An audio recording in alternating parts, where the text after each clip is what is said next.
El Ministerio Apostólico de Enseñanza y Predicación Rema Internacional presenta hoy la proclamación de las buenas nuevas de Dios para tu vida. El mensaje de ayer, el mensaje de hoy y el mensaje para la eternidad a los que tienen hambre y sed de la palabra de Dios. Un querigma de Dios para el que oiga, el que tiene oídos para oír. Escuche el dabar del Eterno a las naciones. Ahora es el tiempo para recibir el rema del Espíritu Santo a tu espíritu. Escuchemos con fe la memra del Señor para el alma. En el capítulo 4 del Apocalipsis, capítulo 4, vamos a mirar los versículos 2 y 3. Versos 2 y 3, vamos a leer lo que dice la palabra de Dios allí, porque vamos a hablar acerca del trono de Dios. Es un pasaje poderosísimo. Ya hemos visto las iglesias, hemos visto lo que Dios le dice a los pastores en las iglesias. Hay una iglesia que es la iglesia de la Odisea. Ese mensaje se llama Divino Vendedor. Usted lo puede encontrar fácilmente a través de el canal YouTube. Allí puede encontrarlo en Rema TV Net o en Didascalia TV Net como Divino Vendedor, y allí exponemos la iglesia de la Odisea para los que quieren conocer mucho más o tener un cuadro completo de las 7 iglesias descritas en Apocalipsis capítulos 2 y 3. Hoy entramos en el capítulo 4, un capítulo emocionante de este libro que el Señor le ha dado a nuestro amado apóstol Juan, el apóstol amado, en 4 visiones. Hoy entramos en esta nueva parte en la que hay un cambio de escena. Ya no estamos viendo la iglesia en la tierra, ahora vamos a ver una escena distinta. Recordemos que el libro del Apocalipsis se escribe aproximadamente entre el 95 y 100 después de Cristo. Es una revelación de Jesucristo dada al apóstol Juan para que el apóstol Juan se la diera a toda su iglesia y todos podamos conocer lo que va a acontecer en los días finales, que son los días que estamos viviendo actualmente. Usted puede mirar todo lo que está sucediendo, las guerras, amenazas de guerras, rumores de guerras. Actualmente vemos cómo los países todos se arman y todos están tratando de tener la arma más poderosa para poder someter a los demás, asustar. Esto es una señal clara de que estamos viviendo días finales, tiempos finales, y que debemos estar preparados porque en cualquier momento la iglesia será llevada de este mundo. Así lo dice la Biblia, lo hemos visto y lo seguiremos predicando. Entonces, miremos lo que nos dice la palabra de Dios con respecto al trono de Dios. El trono de Dios, que es el tema que vamos a desarrollar hoy. Dice la palabra de Dios, Apocalipsis 4, 1 y 2. Vamos a leer hasta el verso 3. Apocalipsis capítulo 4, versos 1, 2 y 3. Después de esto miré, y he aquí una puerta abierta en el cielo. Y la primera voz que oí, como de trompeta, hablando conmigo, dijo: sube acá, y yo te mostraré las cosas que sucederán después de estas. Y al instante yo estaba en el Espíritu. Y he aquí un trono establecido en el cielo, y en el trono uno sentado. Y el aspecto del que estaba sentado era semejante a piedra de jaspe y de cornalina. Y había alrededor del trono un arco iris, semejante en aspecto a la esmeralda. Hagamos una corta oración. Necesitamos la asistencia de Dios, el Dios que hizo los cielos y la tierra, el Dios que está sentado en ese trono, para entender mejor lo que Él nos quiere decir. Padre, gracias te damos. Gracias te damos por esta oportunidad de poder leer esta porción de tu palabra poderosa y eficaz, poderla leer en nuestro idioma, poderla leer en libertad. Padre, gracias por los oídos dispuestos, por los corazones abiertos, para que tú escribas, por medio de tu Espíritu Santo, esta palabra en sus corazones. Sana las emociones, sana los corazones, sana las familias, sana, Señor, la mente de todos aquellos que escuchan, porque tu palabra sana, tu palabra es medicina. Y ayúdanos, Señor, a entender y a compartir lo que vamos aprendiendo. En el nombre poderoso de Cristo Jesús. Amén. Amén, amén. Gracias te damos, Señor. Mire qué pasaje tan poderoso tenemos hoy. Y observemos que hay una transición muy marcada entre el capítulo 3 y el último versículo y el capítulo 4 y su primer versículo. En el último versículo que nos habla acerca de la iglesia de la Odisea, donde el Señor dice, el que tiene oído, oiga lo que el Espíritu dice a las iglesias. De esa forma, vemos una especie de despedida del Espíritu Santo, que es el que, a través de quien el Señor nos está dando esta palabra, de la iglesia. Porque a partir del capítulo 4, que es lo que viene ahora, ya no se menciona más la palabra iglesia hasta el capítulo 19. Hay una transición. ¿Por qué? Porque dice el Señor, al que venciere le daré que se siente conmigo en mi trono. Que se siente conmigo en mi trono. Así como yo he vencido y me he sentado con mi Padre en su trono. Pareciera que hay dos tronos, pero hay uno solo. No hay dos tronos de Dios en el cielo, hay uno solo. Pero fíjese usted que en esta transición, ahora hay un cambio de escenario, porque dice el apóstol Juan que vio una puerta abierta en el cielo. En otras palabras, el apóstol está en la tierra. Todo lo que se ha visto hasta este momento se desarrolla en la tierra. La iglesia, las 7 iglesias mostradas allí, sus 7 pastores, cada una con un mensaje especial. Pero ahora el apóstol mira hacia arriba y dice que vio una puerta abierta en el cielo. Y la voz que escucha desde esa puerta le dice así, sube acá y yo te mostraré las cosas que sucederán después de estas. Las cosas que sucederán después de lo que él vio de las iglesias. Ahora viene un tiempo futuro que no se conoce. Esto es literalmente pura profecía de parte del Señor para que nosotros conozcamos cómo va a terminar este mundo y lo que viene para aquellos que perseveren en la fe. Antes de eso, Juan está en la tierra. Juan está viendo un mensaje presente, un mensaje que tiene que ver con las iglesias. Ahora viene lo que el Señor le va a mostrar a Juan. Por eso es que en Apocalipsis hay 3 tiempos. El tiempo pasado, el tiempo presente y el tiempo futuro. Esos tiempos están marcados. El tiempo presente era el tiempo en que Juan estaba viviendo en la iglesia. El tiempo pasado es el tiempo antes de él ver la iglesia como el Señor se la mostró. Ahora vienen los eventos del final, los eventos después de que la iglesia deje de estar aquí en la tierra. ¿Por qué podemos afirmar esto? Porque dice el Señor, sube acá y yo te mostraré las cosas que sucederán después de estas. Es un tiempo futuro. Y dice aquí Apocalipsis capítulo 4, al instante yo estaba en el Espíritu.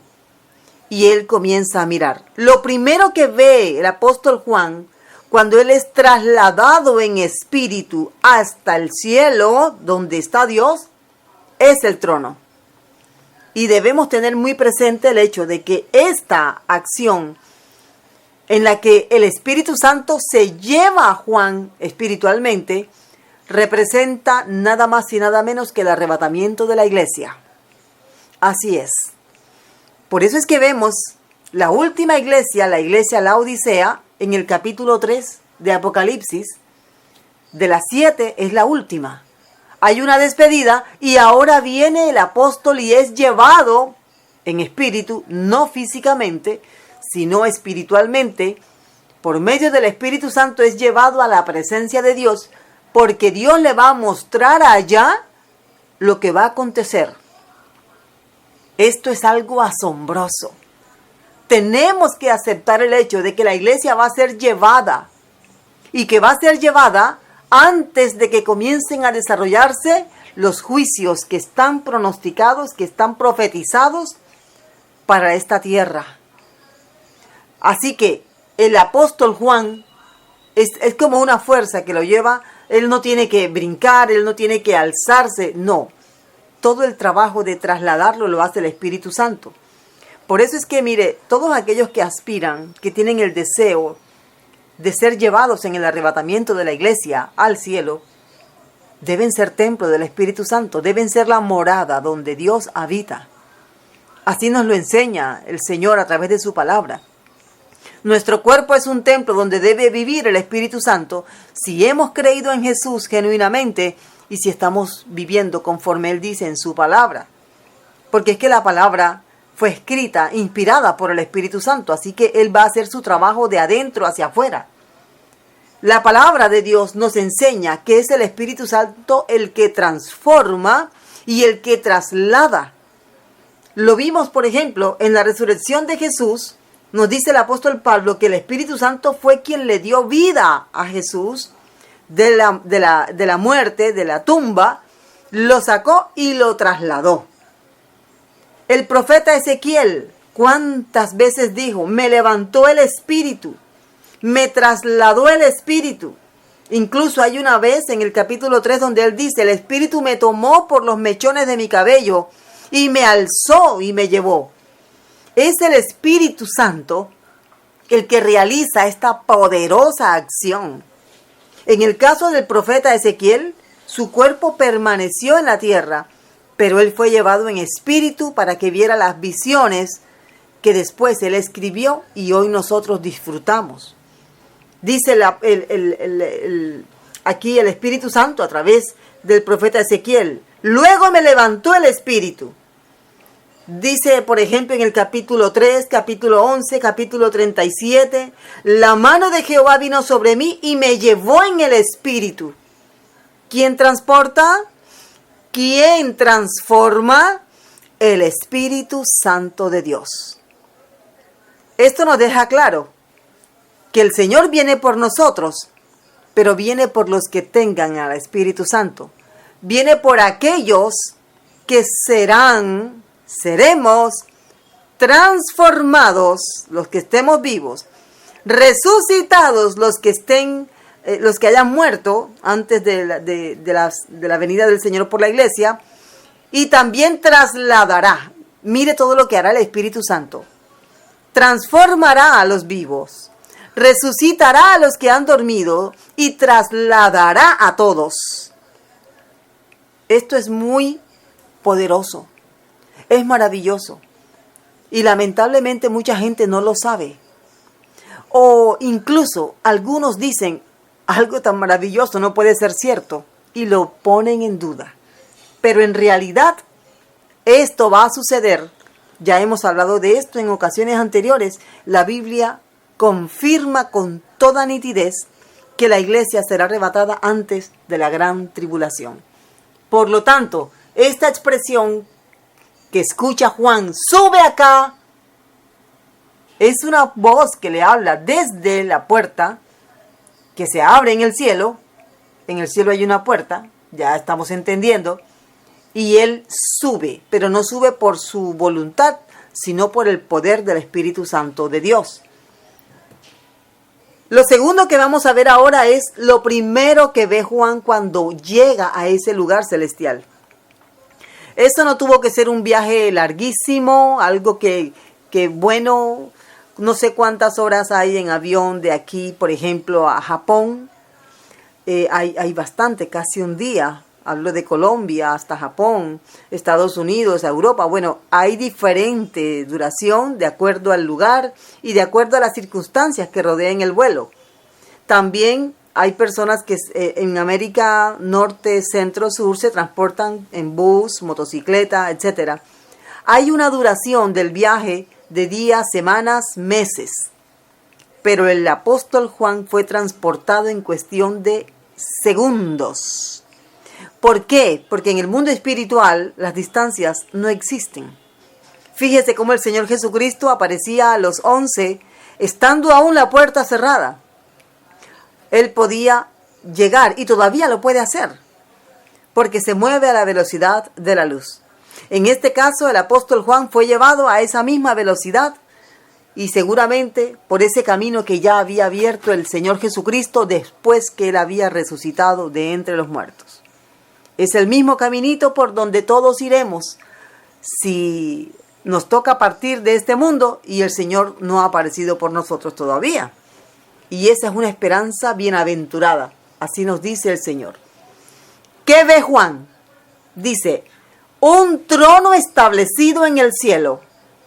Esta expresión, un trono, sabemos que es una especie de silla grande donde se sabe que hay una autoridad suprema que se sienta en ese lugar. Ese es el trono de Dios. En este caso es el trono de lo que vio Juan, el trono del Señor, el trono de Dios. Establecido en el sentido de que está sembrado. No es algo que está como flotando. Está establecido. Es un lugar firme, un lugar sólido. Y dice que vio a uno sentado en el trono. La expresión acá se tradujo como uno sentado. Entonces no hay varios tronos, hay uno solo.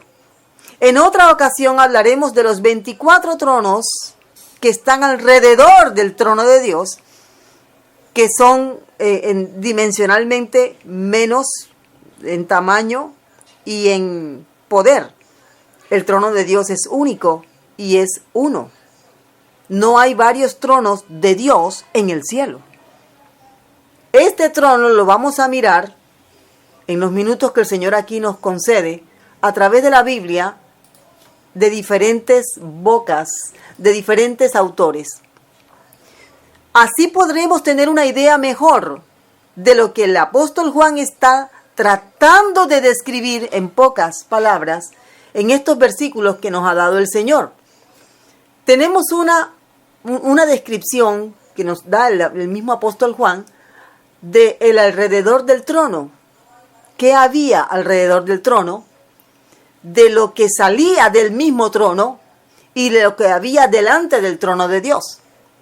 Nos dice la Biblia que delante del trono habían otros 24 tronos. Podríamos decir tronos inferiores, porque el trono de Dios es notablemente diferente. Es gigantesco, hablando de dimensiones, tamaño, es un trono muy grande. También dice que ve salir del trono relámpagos, truenos y voces. Del mismo trono salían, dice Juan, relámpagos, truenos y voces. Nuestro Dios no es un Dios limitado. En estos días estaba viendo vi el fragmento de un debate acerca de la existencia de Dios, y la persona que estaba hablando acerca de la existencia de Dios, a quien le estaba demandando evidencias de si Dios existía o no, por cierto, lo hizo muy bien, dio un argumento muy bueno, muy convincente, y no tuvo que usar la Biblia, aunque la Biblia es el argumento más poderoso. La persona no quería evidencias bíblicas, sino que él le explicara, ¿cómo me explicas tú la existencia de Dios? Y este apologista le dijo, si yo te pudiera explicar a Dios, entonces Dios sería del mismo tamaño de su creación. Entonces Dios sería una creación. Pero Dios está por fuera de lo que Él creó. Por lo tanto, no podemos explicar ni dar una evidencia contundente, físicamente hablando, de que Dios existe. Sin embargo, la evidencia de que Dios existe es que no puedes explicar muchas cosas. que precisamente son las que Dios hizo. Un argumento como ese está mucho mejor explicado en Romanos 1. La creación es evidencia de que Dios existe. El cielo y la tierra fueron creados por Dios. Por lo tanto, Dios está por fuera de la creación. Dios está por fuera del tiempo y espacio, creados por Él mismo. De la misma forma como quien inventó la computadora no está dentro de la computadora, está por fuera de la computadora. Podríamos dar nombres de personas que de alguna forma apoyaron y ayudaron la creación de lo que hoy conocemos como el computador, la computadora.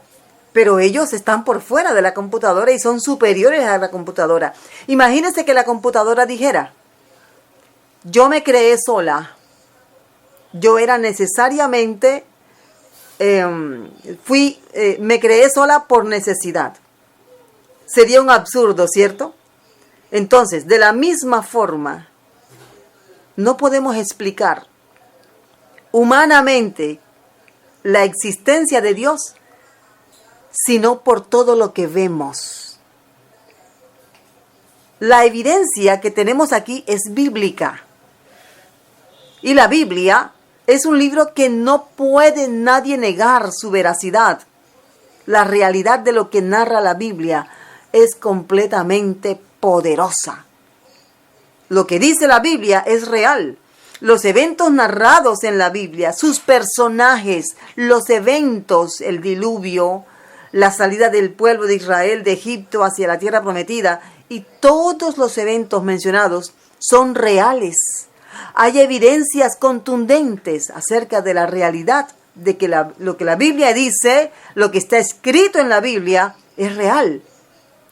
Y uno de los temas de los que la Biblia habla es nada más y nada menos que el trono de Dios. Si lo primero es real, lo segundo es real. Aquí vemos entonces los testimonios de varios autores bíblicos llenos del Espíritu Santo que dieron una pista, dieron detalles muy coloridos, por cierto, acerca del trono de Dios. Tenemos aquí a Moisés. ¿Qué dijo Moisés del trono de Dios? Moisés vio el trono de Dios. Mire cómo dice aquí Éxodo 24:9. Hablando de cómo Moisés, Aarón, Nadab, Abiú y 70 de los ancianos de Israel vieron a Dios en su trono. Esto es poderoso porque nadie puede negar la existencia real de Moisés, de Aarón, de Israel y de todo lo que pasó en el monte Sinaí. Nadie lo puede negar. De pronto pueda que den otras explicaciones si no quieren aceptar la existencia de Dios. Pero no pueden negar la existencia de Moisés, Israel y todo lo que pasó en el monte Sinaí.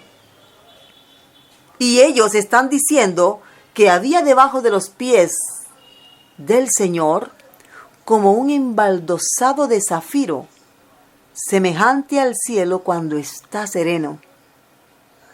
Ellos no están hablando del cielo, están hablando del piso debajo de los pies del Señor, sentado en su trono. Entre las cosas que dice aquí Moisés, dice que Dios no extendió su mano sobre los príncipes de los hijos de Israel, sino que les dio de comer y les dio de beber. ¿Cuántas personas vieron el trono de Dios en esta ocasión? Tenemos a Moisés, Aarón, Nadab, Abiú y 70 varones de los ancianos de Israel. Cuando ellos descienden de este poderoso lugar, de este lugar inexplicablemente asombroso, ellos contaron todo lo que había sucedido. Israel no solamente es producto del testimonio que escucharon de Moisés, es producto del testimonio que escucharon de todas estas personas que vieron a Dios sentado en su trono. Ahora tenemos la evidencia también que nos deja el rey David. Es un poquito corta, pero usted puede leer todo el capítulo 22 del segundo libro de Samuel, o también el Salmo 18, que es su paralelo. David dice que el Señor cabalgó sobre un querubín y voló sobre las alas del viento. Entonces, el trono de Dios no solamente es estable, el trono de Dios se mueve, se traslada de un lado a otro. Esta es una indicación de que hay un motor que mueve este enorme trono. El profeta Isaías también nos dice, precisamente en el llamado que Dios le hace a Isaías, hay una descripción muy majestuosa. Se está hablando de un rey sentado en su trono.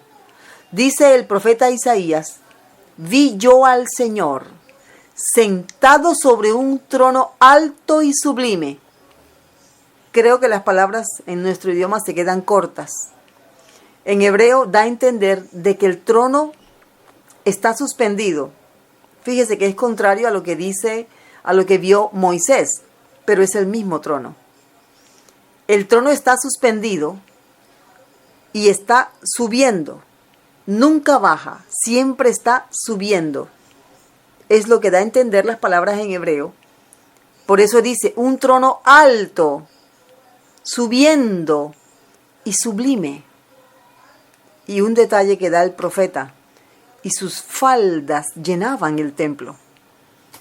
La vestidura santa de nuestro Dios es tanta que el templo donde estaba el profeta Isaías orando fue invadido por la tela, las ropas de Dios. Es un Dios muy poderoso. ¿Cómo podía Dios, siendo tan grande, tan poderoso, manifestarse a nosotros sin hacernos daño? Podemos ver que la presencia de Dios, santa y pura, mató a 2 hijos de Aarón, Ofni y Fines. Ellos murieron porque ofrecieron fuego extraño. Ellos no eran conscientes de a qué se estaban enfrentando. Y creo que Dios no tenía la intención de matarlos. Pero el fuego extraño fue lo que los mató. Porque Dios es muy santo. Él habita en luz inaccesible para todo lo que es humano. Ahora vemos aquí al profeta diciendo, muerto soy, porque han visto mis ojos al Rey. Y habito en medio de un pueblo de labios inmundos. Entonces viene el Señor, envía uno de los querubines que están alrededor del trono y toman carbones encendidos del altar y tocan la boca de Isaías. Con esos carbones encendidos debemos entender que esta es una acción espiritual para purificar la vida de Isaías y que no muriera por haber visto al Señor. Es una descripción asombrosa. ¿Cómo podía un Dios tan grande entonces manifestarse a nosotros? La única forma era haciéndose semejante a uno de nosotros. Y eso lo hizo el Señor Jesucristo. Lo hizo haciéndose carne. Jesucristo vino y habitó entre nosotros. Su presencia la vimos. Dice el apóstol Juan, vimos su gloria. Contemplamos su gloria. Juan es uno de los hombres más bienaventurados, hablando de los varones, porque pudo contemplar a Jesús durante mucho tiempo, cómo Jesús enseñaba, cómo Jesús hablaba, el tono de su voz, el olor que procedía de su vestidura. Pudo verlo. Pienso que tal vez Juan decía, ¿cómo puede este hombre tan maravilloso que tengo frente a mis ojos, cómo pudo habitar en un templo tan pequeño? ¿Cómo pudo hablar con Moisés? ¿Cómo pudo hablar con Isaías? ¿Cómo pudo hablar con el profeta?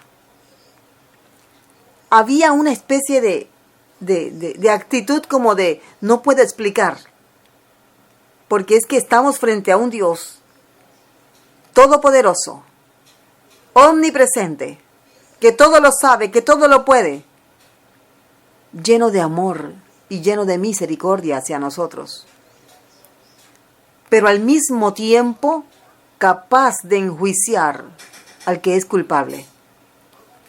Entonces ahora miremos lo que dice el profeta Ezequiel. El profeta Ezequiel, si tuviéramos que aquí elaborar una especie de podio y decir, bueno, vamos a ver quién ocupa el primer lugar, creo que sería el profeta Ezequiel. Hay 2 capítulos del libro que lleva su nombre describiendo el trono de Dios, todo lo que rodea el trono de Dios y el mensaje que él recibió de parte de quien estaba sentado en el trono. Todos dijeron algo diferente. Ahorita vamos a ver al profeta Daniel, vimos al profeta Isaías, vimos al rey David, vimos a Moisés. Pero lo que dice Ezequiel es para digerirlo durante mucho tiempo. Es para rumiarlo, como decimos, la oveja cuando come, mastica, y como tiene 4 estómagos, la oveja rumia y rumia y rumia la misma comida. Así debemos también ser nosotros, porque nosotros somos como ovejas. Y la oveja tiene que masticar muchas veces ese pasto para poder sacar todos sus nutrientes, para poder producir una buena leche, etc. Bueno, nosotros somos ovejas. Y esto es algo que debemos meditar, meditar, meditar y meditar mucho. Aquí he tomado solamente 3 versículos del capítulo 1 del profeta Ezequiel, donde nos está dando una descripción de lo que él vio, lo que él pudo ver y vivir para contarlo y escribirlo. Dice aquí en el verso 4, usted puede leer todo el capítulo después con más tiempo. Miré y he aquí venía del norte un viento tempestuoso.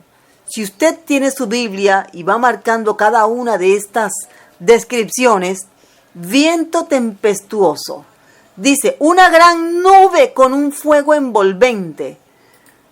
Comenzamos a unir una pieza con la otra. Viento tempestuoso, gran nube con un fuego envolvente. Y después dice, y alrededor de él un resplandor.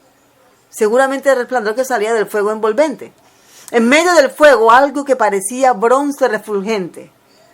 Esto tuvo que haber causado mucho temor en el profeta, pues lo que él vio fue lo que se acercaba estaba envuelto en fuego. En el verso 5 dice, en medio de ella, la figura de 4 seres vivientes, 4 criaturas. De pronto él inicialmente no los podía distinguir, pero de esto hablaremos en otra ocasión, porque este es otro tema también muy importante. Y dice, y esta era su apariencia. Había en ellos semejanza de hombre. No eran iguales a un hombre, pero eran semejantes a un hombre.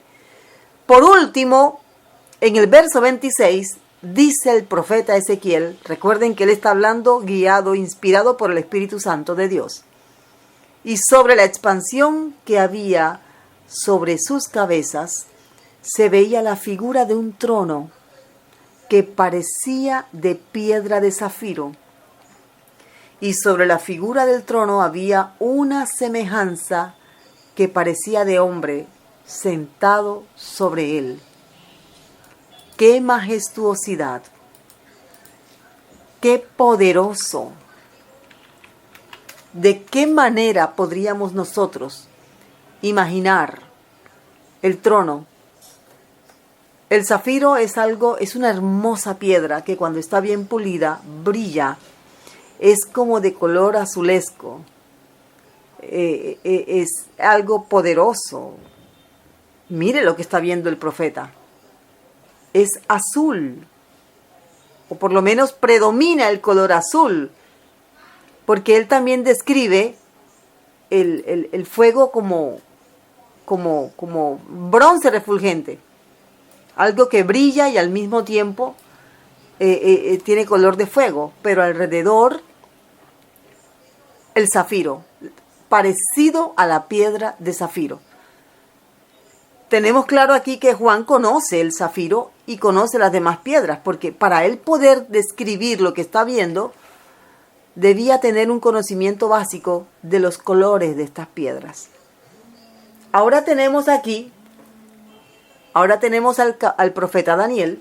El profeta Daniel nos da una descripción también muy detallada, pero solo son unos versículos. El que más describe lo que sucede en el trono y alrededor del trono es el profeta Ezequiel.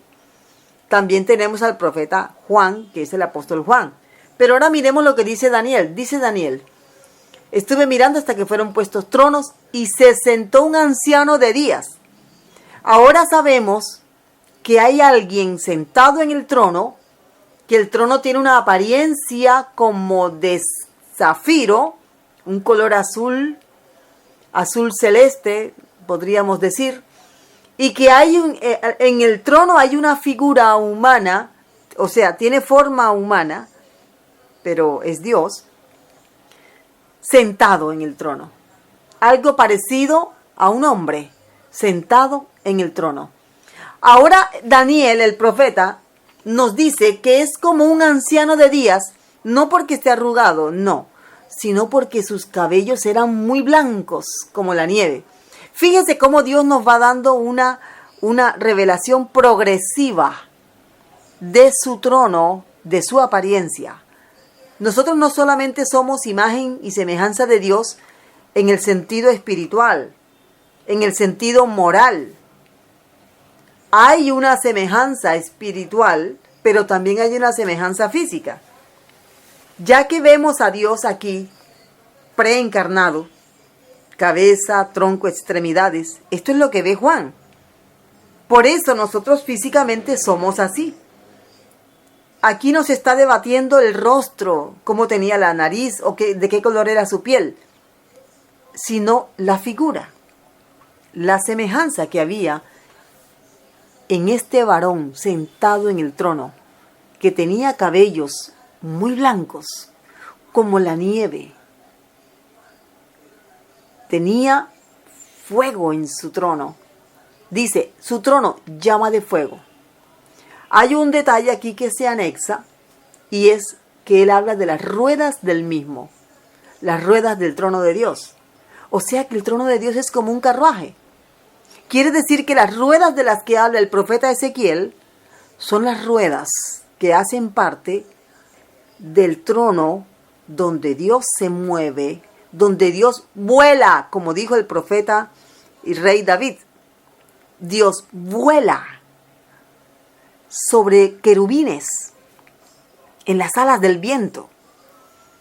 Unimos todas estas piezas y vamos teniendo algo parecido a lo que se describe cuando Elías, el profeta, es llevado al cielo. Es como un carruaje, lo cual vamos a identificar como una merkabá. ¿Qué es una merkabá? Es como un carruaje que va jalado de, en el caso que nosotros conocemos acá, caballos, como lo fue el caso de Elías, pero aquí no son caballos. Son 4 criaturas extraordinariamente asombrosas, que los profetas llaman seres vivientes. Además de eso, hay un motor que mueve esta gran nave. No sé si usar esta palabra. Bueno, mi esposo la vez pasada me estaba hablando acerca de la nube en la que entró Moisés y estuvo en esa nube allí quieto, esperando hasta que el Señor lo llevó al lugar donde le mostró el modelo del tabernáculo. Mire qué poderoso es esto. Y mi esposo me decía, no hay otra forma de asumir el lugar o lo que transportó a Moisés, sino que era como una nave. No hay otra forma de referirnos a algo que puede volar, moverse de un lado para otro, que tiene un motor que bota fuego a kilómetros, y es un fuego fuerte, incandescente, como bronce refulgente, usando las palabras del profeta Ezequiel. Dice aquí, un río de fuego procedía y salía de delante de él. Pensemos por un momento, ya que estamos en la época de los cohetes, que un cohete para que pueda subir, pueda elevarse, ya que es un aparato tan grande y tan pesado, necesita mucho combustible. Este combustible especial para que los cohetes puedan despegar de la Tierra y puedan elevarse y llegar hasta la parte externa de la Tierra, necesita un impulso muy fuerte. En el momento en que el cohete despega, la llamarada que suelta en la parte inferior, porque el cohete va en forma vertical, va subiendo en forma vertical, esa llamarada enorme es lo que podemos acá en la Tierra nosotros tratar de usar como un ejemplo de cómo es ese fuego envolvente que hay alrededor del trono de Dios cuando se mueve de un lado a otro. Espero estarme explicando, si no, hay que leer los pasajes una vez más y otra vez hasta que el Señor comience a darnos un poquito más de luz. Ya tenemos acá en Apocalipsis, capítulo 20, verso 11, un trono, es el mismo trono, pero dice que es blanco. Porque es que este trono que está mencionado en Apocalipsis 20, 11, es el trono donde el Señor está mostrando su justicia, su santidad. En el trono que está descrito en el capítulo 4, recuerde, es el mismo trono, pero las características son diferentes por lo que va a suceder. Es un trono blanco, gigantesco, y un trono blanco, su color resplandeciente, blanco, por lo que va a pasar.